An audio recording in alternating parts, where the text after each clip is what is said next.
It seems like there's plenty of room in the MCU for two magic users, but Doctor Strange and Loki weren't exactly on great terms when we saw them during Thor Ragnarok. Strange didn't want Loki anywhere near Earth, while Loki took issue with Strange's hosting abilities. To be honest, they both have fair points there, but they might have put their differences aside to defeat Thanos in Endgame, and their scheming may have begun sooner than you realized. We hate to break it to you, but we have some bad news. Loki's dead. No, for realsies this time. And this isn't just us being negative. You might have thought he somehow managed to survive having his throat crushed by the Mad Titan, but the Russo brothers have confirmed that Loki has finally perished. Although in a movie where major Marvel franchises like the Black Panther and Spider-Man were also killed off, it's hard to take it too seriously. But Loki didn't die at the end of the movie like so many other characters, and his death wasn't the result of Thanos using the Infinity Gauntlet. His death scene was really weird, and we understand the gravity of saying that in a movie where a giant purple alien collects magical stones to grant him wishes. But come on, even if you don't find Tom Hiddleston's character charming, you have to think he could come up with a better plan than stabbing Thanos with a little knife in front of the Black Order. He managed to wrest control of Asgard away from the mighty Odin, so do you really think he'd go out like that with Thanos? Plus, Loki's final words were pretty strange. When he declared himself a prince of Asgard and called himself Odin's son, he gave Thor a very meaningful look, almost like he was trying to tell him something. It was like he was reassuring Thor that he was still on his side, despite pledging his undying loyalty to Thanos. Frankly, it seemed like Loki knew he was going to die, and didn't do anything to stop it. But why? Then there's the fact that he had the tesseract, which contains the Space Stone. Now, this part did seem to be totally in line with Loki's character. During Ragnarok, Thor sent Loki into the vault to grab Surtur's crown and place it on the Eternal Flame, and Loki helped himself to the immensely powerful tesseract while he was there as a souvenir. Come on, even Thor wasn't surprised by that. But there's a surprising twist here, and it's that Loki's possession of the Tesseract may not have been entirely selfish. He might have known about his impending doom since long before he boarded the ship. During the final showdown on Titan, Thanos chastised Doctor Strange for not using his greatest weapon, referring to the Infinity Stone. But what if Doctor Strange had used it to send a message back in time to Loki? We know these two aren't exactly buddies, but if there's one thing they have in common, it's a vested interest in staying alive. There are some other things they have in common though, such as the way they summoned the Infinity Stones when handing them over to Thanos. They were both also choked by Thanos with the Infinity Gauntlet. Basically, if they manage to survive Endgame, they'll undoubtedly have a lot to talk about the next time they have a chat. Why would Doctor Strange have wanted Loki to get the Tesseract out of the vault? One idea is that it has something to do with timing. A couple of seconds can make a big difference in the grand scheme of things. Well, unless you're caught in a time loop or something, but let's not get into that right now. If Doctor Strange looked into the future, as we know he did, then he must have known what was going to happen during the fight with Thanos. He wasn't surprised when Star-Lord lunged at Thanos and he let it happen,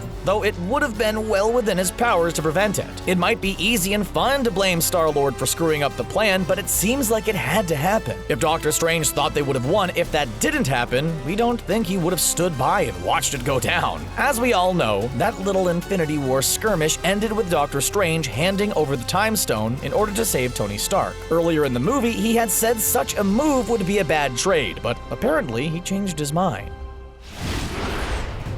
It seems obvious to assume Tony will be an important part of the eventual defeat of Thanos, and maybe Doctor Strange wanted to do everything he could to make sure Tony has the tools he needs. The Time Stone can control time, and the Space Stone can transport people through space. Put them together and you're off to an exceptional start. Doctor Strange and Loki could have potentially worked some magic on their respective stones to ensure they'll end up at a certain place at a certain time in the future. It's hard to say what powers Doctor Strange has developed over his time in the MCU. Busting out powers nobody thought him capable of is kind of his thing. And then there's the time he looked at over 14 million possible futures, which took who knows how long. When he was in the time loop with Dormammu at the end of Doctor Strange, writer C. Robert Cargill confirmed he was there long enough to further master his powers. And in the original script, Doctor Strange was going to clarify the loop played over 1,000 times. If that was enough for him to improve on his powers, imagine what he could have accomplished by going through millions of possible possible timelines. When Thanos used the Infinity Gauntlet at the end of the movie, we saw that the gauntlet itself was heavily damaged, if not destroyed. This could have been solely due to the power of the stones, but it could also be because Doctor Strange had done something to the Time Stone, and potentially the Space Stone. If so, it could explain how Tony Stark manages to get back to Earth.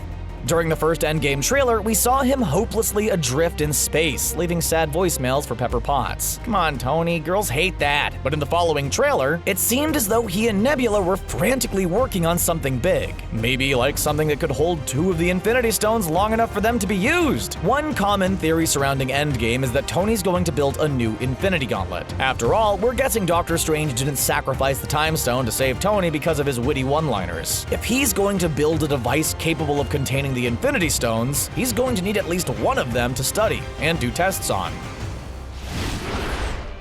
As for Loki, we think it's significant that he perished at the hands of Thanos directly instead of during the decimation. There are some theories about what happened to the decimation victims, like that they're inside the Soul Stone or in another dimension. Most of us assume the decimation is going to be undone somehow, and its victims will be coming back to life. However, the lives of the characters killed directly by Thanos seem far more precarious.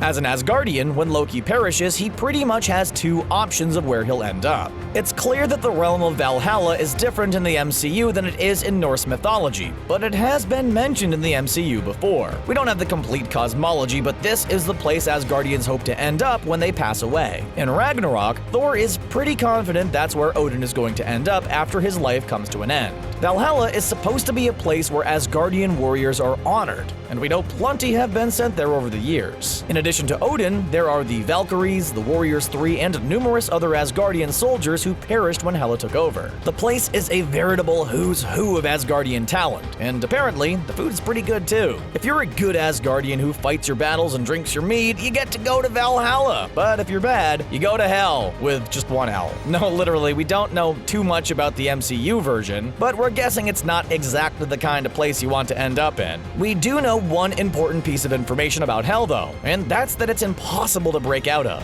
The Asgardians had a heck of a time getting Hela there, and when Odin passed away, she broke out during the movie Ragnarok. This was bad news for the people of Asgard, but it might be useful information going forward in the MCU. If it's possible for someone to get out of Hell, then it seems likely it'd be possible for people to escape from Valhalla as well. There's no denying Loki has done some bad things during his time in the MCU, but are they bad enough for him to go to hell? During Ragnarok, he showed up to save the day at considerable risk to his own life, and if we're right about him working with Doctor Strange, then it'd mean he died right in the middle of a plan intended to save tons of lives. If those aren't the kind of deeds that get you into Valhalla, well, we're not sure what will.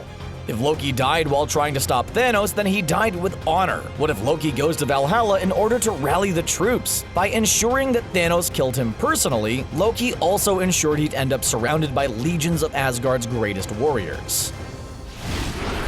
There were a lot of characters we missed seeing during Infinity War, and one of them was Valkyrie, who we last saw on board the ship with the rest of the Asgardians. Naturally, concerned fans wondered if she had been killed by Thanos, or had perished during the decimation. However, the Russo brothers confirmed she's still alive, and managed to escape in one of the escape pods. Is it possible we could see her reunited with her fellow warriors in Endgame? After all, we assume she was left alive for a reason. Plus, we have Thor and his shiny new weapon Stormbreaker. It's good for dealing non-lethal blows to Mad Titans and manipulating the energy of the Bifrost. Maybe when Loki gave his farewell speech, he was dropping some major hints to Thor that it just took him a while to pick up on. If Thor uses Stormbreaker to rescue Loki, there's a chance they could get a veritable army of Asgardians out of the deal.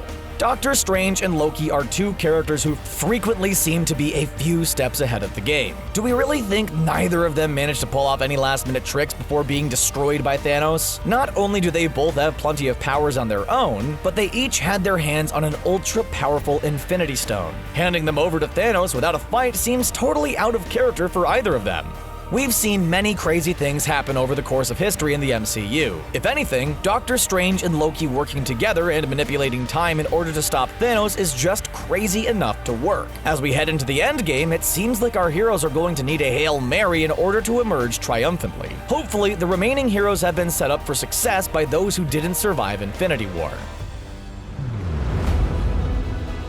What do you think about the idea that Doctor Strange and Loki work together at some point in the MCU? Do you think it's a real possibility, or are we way off base here? Tell us what you think in the comments section below, and don't forget to subscribe to CBR for more MCU videos. Thanks for watching.